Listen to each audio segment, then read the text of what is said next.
Funny comedian right here from Santa Fe. His name is T.J. Jones. Give it up for T.J. Jones. Give it up for Nick Pelton, everybody. How's everybody doing tonight? Doing good? Yeah, I'm kind of fat. A friend of mine just recently roasted me on stage. She asked me while she was on stage, TJ, do old men just pick out a hat and wear that for the rest of time? And my response was, yeah, that's pretty accurate, actually. The reason that I wear this hat is because I don't want to come off as a fat Nosferatu. We got any nerds out there? Nerds? Hipster Baron Harkonnen, okay? Not that many nerds. Folks, it's such a shame that I'm sober because I think drugs are great. I really like drugs. I like all drugs, you know, Advil, Valtrex, LSD, black tar heroin. I think it's all good shit. I like drugs so much that I wound up getting into trouble and wound up in counseling for a really long time. And this is what I learned from counseling is that I really hate drug counselors. I think they're a bunch of fuckheads. It's because they just give terrible advice. They're always giving terrible advice and really just enabling people. And I didn't go into a 12-step program, but all the time they would tell me, oh, TJ, you need to find a higher power. You have to find a higher power or you'll never get better.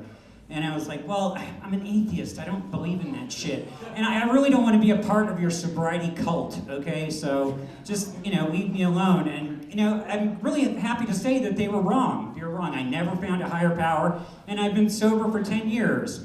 So, yeah, thanks. So, fuck you, people who tried to help me. Yeah. This looks like a really dangerous group right here. Did you guys all meet at a rally or something? Like maybe on January 6th or something? No, I'm just kidding. Thanks for coming out. I have been smoking pot recently, so I guess I'm not 100% sober. Yeah, it's not going well. I know that people find it to be, it puts them at ease and, they sleep better and stuff like that. What usually happens to me is I find myself in a hellish landscape trapped with this person that I cannot stand, me. And, I'll do an impression for you, okay? This is an impression of me later on tonight at the after party when somebody hands me a joint, okay? So,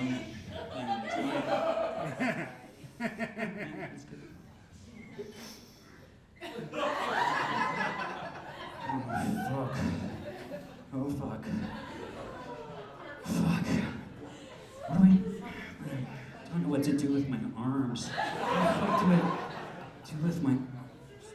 Just get the... Fuck. Maybe if I go stand over here. No, this is not it. This is not the spot. God, it's fucking hot in here. Jesus Christ. I'm just gonna go over here for a second. Come on, TJ, get it together. Get it together. Why do I wear this fucking hat all the time? Damn it. Come on, just shake it off, dude. Just shake it off. Cause the haters gonna hate.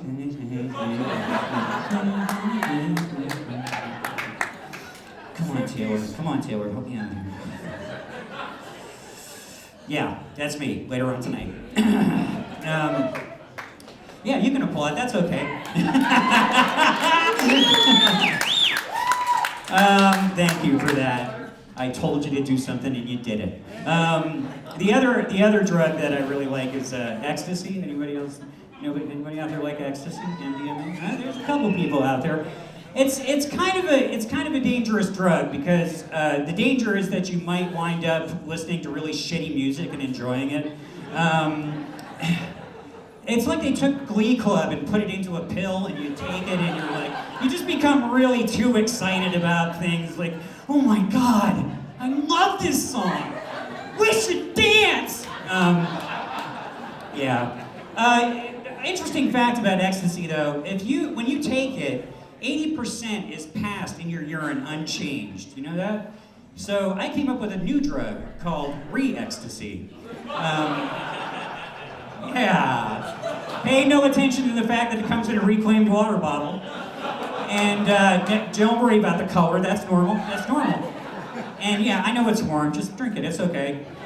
I'm not gonna explain to you how I know this works, but it fucking works, okay? Folks, I'm really jealous of young people. I'm 50, and I hang out with a lot of young people.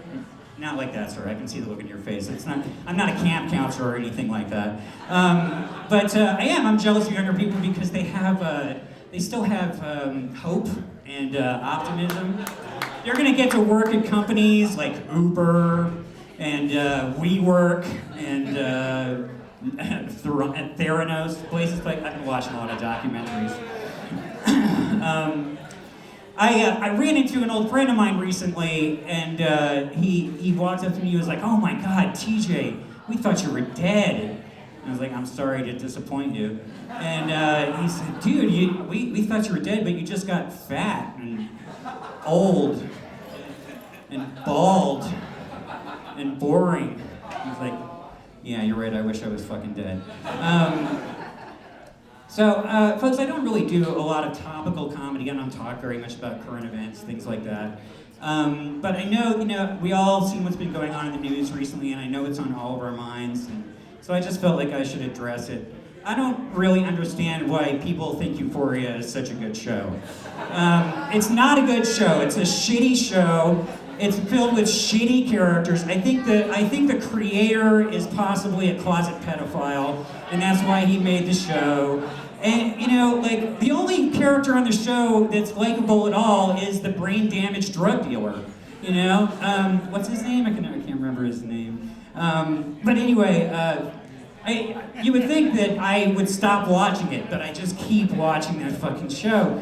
And like the hero of the show, Rue, is just. She's a piece of shit, Like, if anything, she will overdose and probably die another time on that show. Unless, really, she finds a higher power, Maybe if she finds a higher power, she'll get better, Let's see.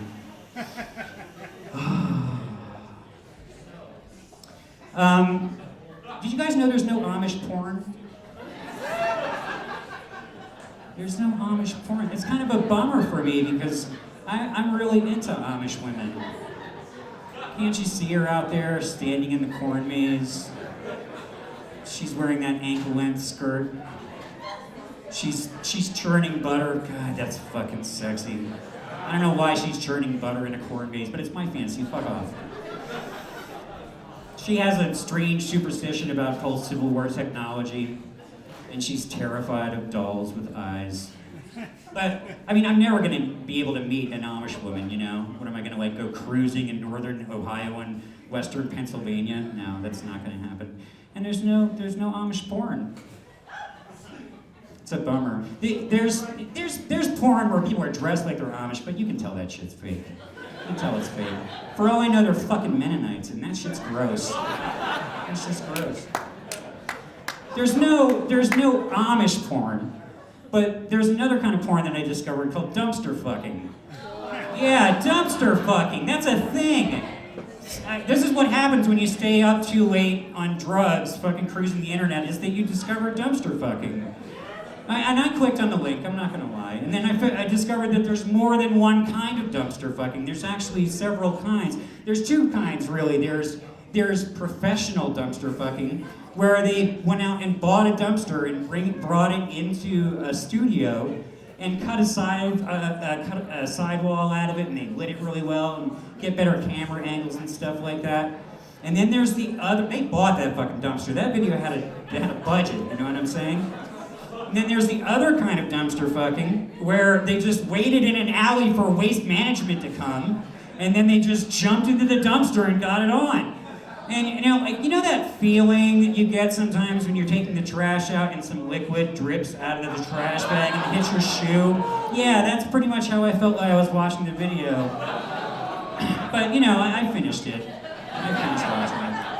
Or, well, I should just say I finished. I finished it because I wanted to watch them climb out of the dumpster afterwards. I thought it might give it like more of a like an art house feel, you know what I mean? But as bad as dumpster fucking is, it's still better written than Euphoria. It really is.